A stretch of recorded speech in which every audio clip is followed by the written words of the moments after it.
Like Shou, I've been getting in little sessions alone, but we haven't had a good long session since that first time. I've been focusing on defensive spells so that Shou can focus on his pyrokinesis, which is offensive by nature. That does make a lot of sense. On my own, I've been practicing every night. At first, it was with my gear crystal, but I quickly learned to practice without it, and I can reliably summon my shield anytime I want now. Well, go Harkura. I turned into Shou and Shinji's apartment building. Wow, she turned into an entire apartment building. That's like advanced level magic right there, Harkura. I knock on Shou and Shinji's door, excited to show him my progress. At least that's what I'm telling myself to explain my unusual excitement and cheer. Shinji opens the door, but his usual smile isn't there. Hey, Harkura. It looks like the old man needs me at Veritas. Someone called in sick again. So I can't be here to stop any fires that break out. I hate to say it, but maybe you should go home. What? I know that Shinji's just looking out for us. An image of Shou's bedroom sprinkled with flames is still vivid in my mind. Oh, I'm sure that we can light Shou's bedroom ablaze, but it's not going to be in that way. Maybe not right now, though. That over time. But I really want to spend the time with Shou, to get better, of course. We made a promise we would. I'll be really careful, Shinji. I turn around and there's Shou, walking out of his bedroom. I mean it, I've been studying really hard and practicing control. I'm starting to remember how it used to feel. Shou, I don't know. You worry too much. It'll be okay, Harkura and I can handle it. Besides, I have my gear crystal if I really need a control boost. Fine. I can't really stop you guys anyway. Hope you guys have, insurance. Apartment insurance. Just take it slow and call me if you need me. Take it slow. I see what you did there, Shinji. I see what you did there. Shinji leaves over and grabs the bag that was next to the door before standing up. I'll be back tonight. Good luck. He moves past me to leave, closing the door behind him. I find I can't look at Shou without remembering last night. Ooh. How cool he looked on stage, how everyone had surrounded him, complimenting his performance. I kind of wish Shou was wearing that same outfit right now. How it felt when he held my hand. Again, you were so good last night. I mean, the show was. And your acting. I couldn't stop thinking about it. The show, that is. And your outfit. And you out of the outfit. I mean, it was seriously good. So, yeah, thanks for inviting me again. Oh, of course, somebody's blushing. I'm really glad you liked it so much, and I'm sorry about Rika yesterday. She can be kind of overprotective. And I'm like, who? I don't remember any Rika. Yeah, I want to ask more, but there's a part of me that doesn't want to know more either. Thankfully, Shou doesn't elaborate and leads me into his room. Oh, I love this orange bedroom. Love it. If I could decorate my bedroom to look just like Shou's. Love it. Walking through the door, I immediately noticed something different. Something I didn't even think about until now. Shou, your room, it's not burned anymore. Oh yeah, I just called up some fixers and they got everything back to normal in a few minutes. Fixers. Yeah, they're people who specialize in fixing up magical messes and making them disappear. The concept of fixers is something that I've seen in a bunch of magic-related locations. Fixers. Sounds like they basically clean up your mess. Sometimes I think they apply amnesia spells and things so people don't see what they shouldn't have seen. So they managed to undo the burns within 2 minutes. Oh, I see. Sounds very useful. I quickly glance over the room, and true to his word, there isn't a single singe visible. I kind of imagine that in the magic world, the fixers are like probably super underpaid. They're like, they're like civil, like public service people, like the people who clean up your garbage and stuff, or the sewage maintenance people. All the really important works, all the really important jobs that maybe a lot of people don't want to do, and therefore the people who do it can arguably be considered underpaid, but that's what I'm thinking. But somehow it feels different than last time. Memories of last night and thoughts of being alone in the house dance in my mind, and I struggle to push them away. Alright. So I thought I'd continue to focus on defensive techniques, and maybe you could try controlling a somewhat bigger fire this time? As I talk, I put my bag down on Shou's bed and my books on his desk, avoiding making eye contact. Sounds good, but there's something I want to show. Sounds good, but there's something I want to show you first. Show me something? The things that could be run through my mind, unbidden. Oh, Harkura. What if it's flowers or something? No, why would it be flowers? What is wrong with me lately? I stop and nervously begin to speak without turning around. Oh, what's that? I hear Shou laugh. I can't show you unless you turn around.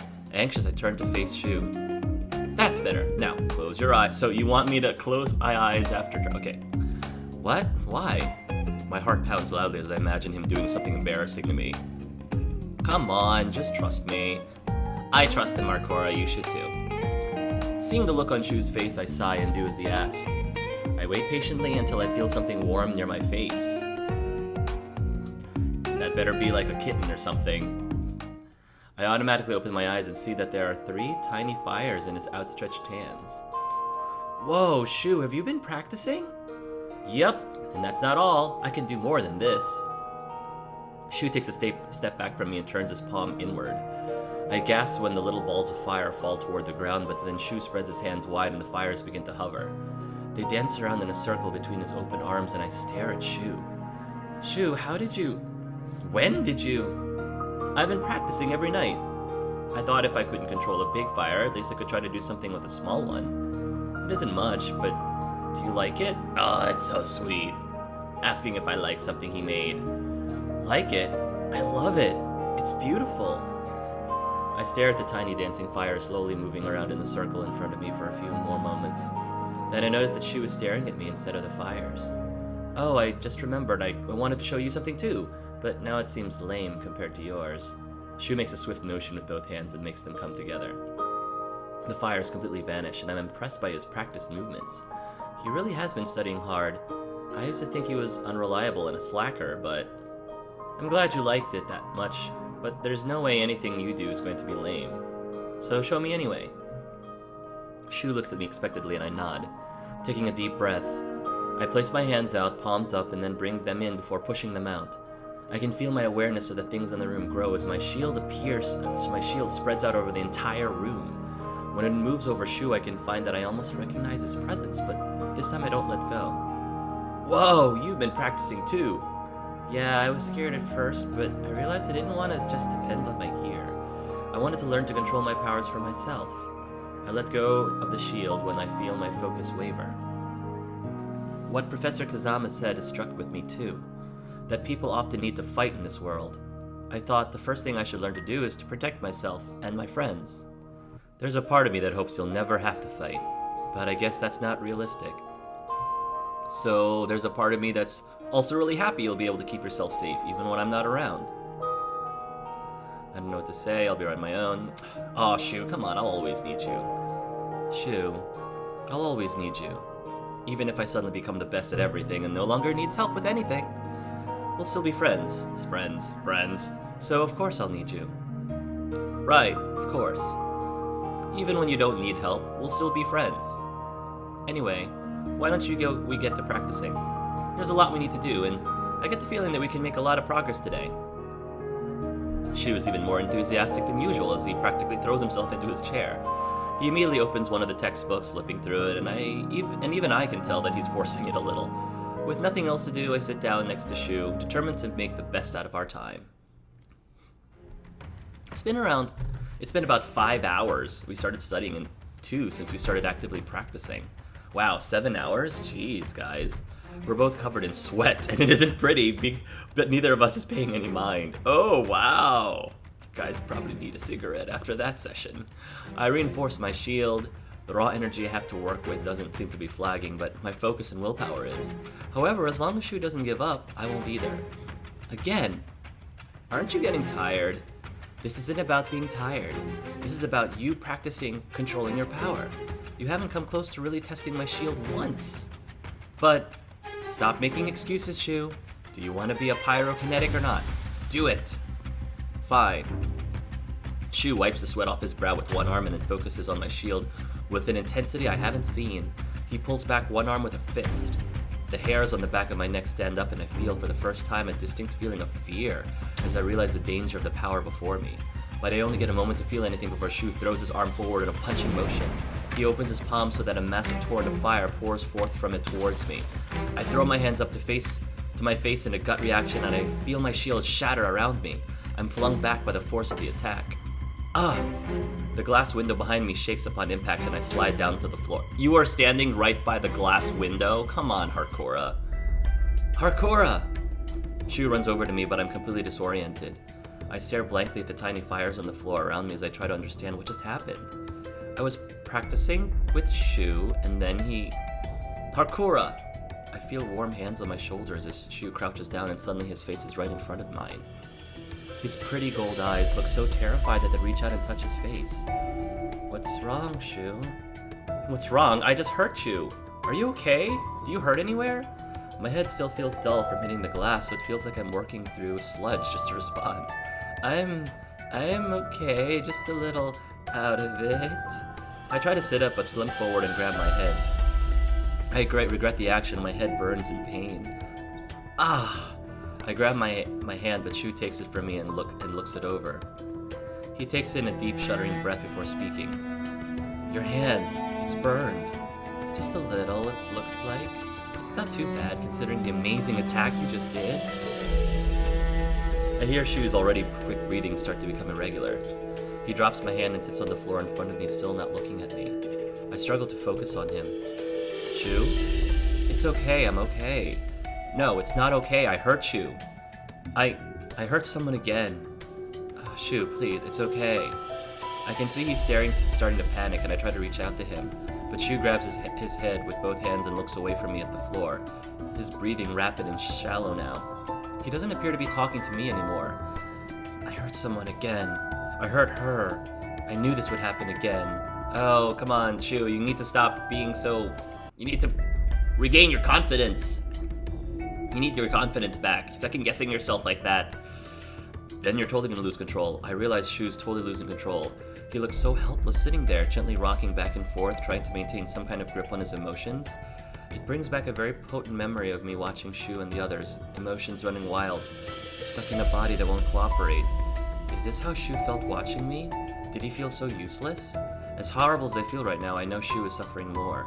I don't know what's going on, but I have to help him. I get on my knees, burned hand and possible concussion be darned.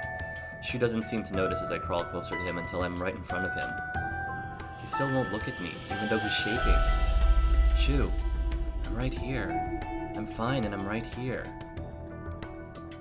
I gently touch his hand and take them down from his face. He looks so completely helpless, sitting there, shivering with no defenses left. That emotion overcomes me too. I reach across and lightly put my arms around him. Immediately he throws his arms around me too. I can't see his face, but I can feel and hear him softly crying. We stay like this for some time. I don't let go until I feel Shou's breathing return to normal. Even then, I'm too scared to let go, as if he'll break or start crying again if I do. Shou eventually pulls back, and I do too. I look down at the floor while he wipes his face with his jacket sleeve. Harkura? You can look at me now. I'm done. I shyly raise my eyes to Shou's and sees a tear-streaked face. A little pink with emotion and some embarrassment too. Oh, this is so adorable. That whole scene was so super sweet. I'm sorry about that. I don't know what happened there. I shake my head. There's never any need to apologize for your emotions. Thanks. When you say it, it makes sense, but some other girls in the past haven't been so understanding. But I already know you're different. Girls? Duh. Girls, huh? My stomach tightens in an uncomfortable way that I can feel in my chest, too. So you don't have to talk if you don't want to, but I just want to let you know that I'm willing to listen if you do want to. Shou doesn't say anything, but his face seems to say it all. After a few moments of silence, I start to get up from the floor, but Shou grabs my hand. Wait, please. I'll tell you, just... Please don't leave me alone right now. Aww. I love it when guys are vulnerable like this. I love it. Huge weakness for me is guys who aren't afraid to show their vulnerability or are willing to let their guards down. Despite how, despite how confident they can be. The last sentence comes out as a whisper, but I can hear the pleading in his voice. I sit down, folding my legs beneath me. There's actually not that much to say when I think about it. It's just not a pleasant memory. Shou takes a deep breath before he begins. When I was 13, I tried working on my powers all on my own. I was sick of being the only useless one in my family. No one took me seriously. Nobody even paid attention to me. I find that hard to believe, Shou. Shou's pain is evident in the bitter way he says this, and I realize that this is something that still bothers him. In my head, it was all because of my problems with my powers. It wasn't until later that I realized there were many other reasons. But I had convinced myself I would suddenly regain my powers, and my parents and everyone would love me again. So I tried practicing on my own in my room. It wasn't a good idea because I was even more powerful than before. And combined with teenage hormones and frustration and not knowing what I was doing, I ended up blowing up part of my bedroom. Even worse, my caretaker, Mineko, was entering the room at the time, and she was hit by the fragments and debris from the explosion. They hit everywhere, all over her body. Just seeing her collapsing to the floor, blood everywhere. Mineko was so dear to me, and still I hurt her. She reaches for my burned hand and holds it ever so gently. Just like you. Even while she was at the hospital, about to go to surgery, she just kept saying, "It's okay, I'll be fine, Shou." But the fact was that I hurt the only person who ever cared about me. And I've done it again. No matter what I do, no matter how hard I try, it just never comes out right. Well, you're starting to have the Elsa Frozen complex here, Shou, which isn't good. Like, the only way you can fully control your powers is if you keep trying to control them and stop being afraid of them. Stop trying to snuff them out, or, the whole conceal, don't feel thing. That doesn't work. That doesn't address your issue. It only elongates it and just makes it fester. Shou holds my injured hand to his face and closes his eyes, but I see the tears fall. I take his hand and hold it to my own face. Please, don't say that. You're a wonderful, bright person full of energy and kindness, and you're a talented actor and a great friend. I struggle to find the words to describe how I feel about Shou, to make him see himself as the amazing person I see, but I'm not sure if words are enough right now. Oh, I wipe my tears away with my arm, and Shou looks up at me. I wish I could thank you for all you've done for me in such a short time. I just want to see you happy, Shou. I stare into Shou's eyes, trying to communicate my feelings as hard as I can. How do I put a smile back on your face? Well, I can think of one thing. One thing, Harkura. He stares just as hard back into mine, and I wonder what he's trying to tell me. Shou? Oh, here we go. Move closer. Almost out of nowhere, I get an overwhelming urge to lean in. That's the spiritual guardian angel arts kind of nudging Harkura here. Having him so close, my eyes drift to his lips. His lips look so soft. Our faces move closer to each other, and I start to close my eyes. But nothing happens. I open them, and Shou's face is still there in front of mine. Harkura, thanks. Oh, you're welcome. Now that's kind of awkward. It's like my brain suddenly kicks in and understands precisely what it is that we've been doing in the strange position we're in. I practically throw down Shou's hand and scramble to get up. Shou easily stands up and offers me a hand. Though hesitant, I end up taking it when I realize I still feel dizzy. When I'm fully upright, we make eye contact for just a moment before I look away. Thanks, I better get going. Got an early class in the morning and homework to do. I begin gathering my things in a hurry. You're hurt, I should walk you home. You probably shouldn't be alone either. No! I mean, seriously, I feel fine. I was probably just a little shaken up. If I have any difficulties, I'll make sure to call you. But you can't always get your way, Shou. I'll see you later. Bye. I like how the relationship between these two people are. I love how the pacing of it is really good. Like they really give you time. They don't just have you like jump into each other's lips right away. I think it's very realistic, it's very believable. I like the gradual aspect because it really allows you to solidify this friendship between these two people that can then eventually, hopefully, turn into love, from friendship to best friends to love. Before he has a chance to say anything else, I run out of the apartment. That was a good scene. I like that. It's my first day working at the Veritas coffee house. I'm completely nervous. Well, sort of. It's kind of hard to be nervous when my new boss, Galen, as he insists being called, is so completely relaxed and down to earth. And weird. Not only do I get a strange feeling about him, but he just acts strange. I stand next to him, sweeping up some coffee grinds, trying not to stare as he stacks the coffee mugs in a seemingly impossible way. He sings as he stacks the cups so precariously that I'm certain they'll fall. All the while, a customer, specifically a cute but very pale-hooded man, whispers to him. Galen stops singing to talk to the man. You know my rules regarding that little matter. I don't know what the man said, but it's the first time I've seen Galen look anything less than amused. I end up staring at them out of the corner of my eye while they talk. There's something about the man that seems dangerous, or maybe impish, and his steel gray eyes seem to hide many secrets behind them. Finally, the man glances my way and grins at me. Did I just see fangs? Oh, it's a vampire. Harkura, would you be a strawberry and make a black coffee for that customer near the window? Tatsuya can show you how. Galen turns back to his customer, and I get the feeling he wants me to go away. Sighing, I leave the area from behind the counter and look at Tatsuya. Tatsuya is clearing the tables, balancing stacked dishes in one arm while wiping down the table with the other. He looks like such a pro doing it, and I sigh again, feeling particularly useless for having to bother him. You know what they say about sighing. He continues wiping down the table while we talk. What? That your happiness will leave you? What, that your happiness will leave you? Yeah, it's pretty stupid.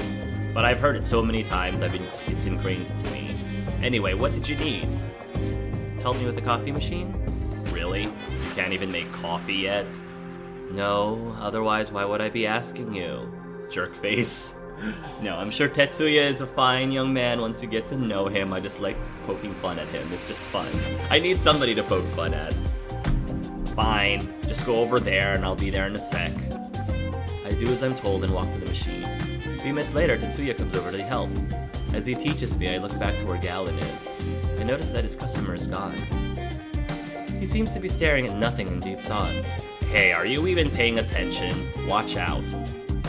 I look back down to see what I'm doing, and I see that I'm almost overfilled into the coffee cup. Tetsuya reaches over me to turn it off. His hand brushes against one of my softer areas when he... My softer areas when he... What are you talking about, writers? So, sorry, that was an accident. Oh, softer. Oh, yes. Okay, I get it. But would you please pay attention? This machine can be extremely dangerous if you don't use it right. It's just a coffee machine. I know, Harkura, and you've been burned once. You don't want to get burned by coffee. Like, get burned a second time. One that makes very hot drinks that I don't want to get burned by. Tetsuya glances at the bandage on my hand. But it looks as though you've already had your fair share of getting burned. Yep, that's exactly my point, Harkura. Everything all right over there? Yes, sir. I told you to knock it off with the sir stuff. Anyway, I'll be in my office. Try not to need me, but I'll be there if you do. Galen saunters from behind the bar into the back room. At almost the exact instant the back door slams shut, the front door opens. I'm shocked to see who it is. Professor Kazama? Oh yeah, the professor visits this place in the evenings a lot, I hear. Actually, there should be a woman coming in soon after him if the rumors are true. Tetsuya moves away to go serve the customer their coffee, leaving my questions behind. Hi there, Angel. I didn't know you'd start working here. Today's my first day, actually. Oh, well, good luck. You look nice in your uniform. Thank you. The front door opens and another customer comes in. This time it's a tall, gorgeous woman with dark red hair. Ooh, red hair. She's so trendy and well made up that I wonder if she's a supermodel as she takes a seat next to Hikaru. Oh, could this be the woman that Tetsuya was talking about, you think, Harkura? I wonder if it's the professor's girlfriend. They look really good together. Or like his sister or cousin or something. She gives me an expectant look, but I'm too dumbfounded by her beauty to really understand. Her dangling earrings move with her as she cocks her head to the side. Can I order, please? A coffee would be delightful. Hey Lynn, how are you? I'm doing quite well this evening, and you? I moved to get the coffee, feeling entirely frumpy and childish in front of the two such beautiful adult people. Shou and I could never be like that. We just laugh too much. Wait, why am I thinking about Shou? I almost spilled the coffee on my bandaged hand again, but stopped just in time. Enough of this, I just need to concentrate on work. The whole point of this is to distract me from thinking too much, so I just need to do my best. It's after 10 and my shift is officially over. I'm exhausted. I never knew how hard it would be to work like this. How do people do it all the time? I'm barely standing, but Tetsuya is still going strong, finishing up a few customers' orders. I noticed that the customer Galen asked me to serve a few hours ago is still here in the corner, on her laptop. I'm clocking out Tetsuya. I grab my bag and sign out on my register. About the same time, I notice the customer close her laptop and get ready to leave. Oh gosh, it's that one. Have a nice night. She doesn't look at me at all, and I somewhat regret saying it. Well, whatever. Can't help it if people are rude. That's when I noticed it. Peeking out from behind her shoulder, lank black hair, I see a pair of bright blue earrings. I see them just before she leaves the building. It's the vampire! All I can think of this past week of stress, fear, and of course, the charm Kaio gave me. I need to talk to her at least, find out what she wants. I hesitate for a moment, looking back at Tetsuya before turning around. No, if this is about our company, there's no reason to get the guys involved. I hitch my bag on my shoulder and walk out into the night. The girl is moving fast, so I'm already suspicious. But I figure there's one sure way to tell if she's malicious or not. Excuse me, miss. The moment I call out to her, the girl pushes someone aside and breaks out into a run. I knew it. That is the girl that's been stalking me this whole time. But I'm not going to live in fear anymore. I'll figure out what's going on and end this. I sling my bag crossways over my body and start running as fast as I can.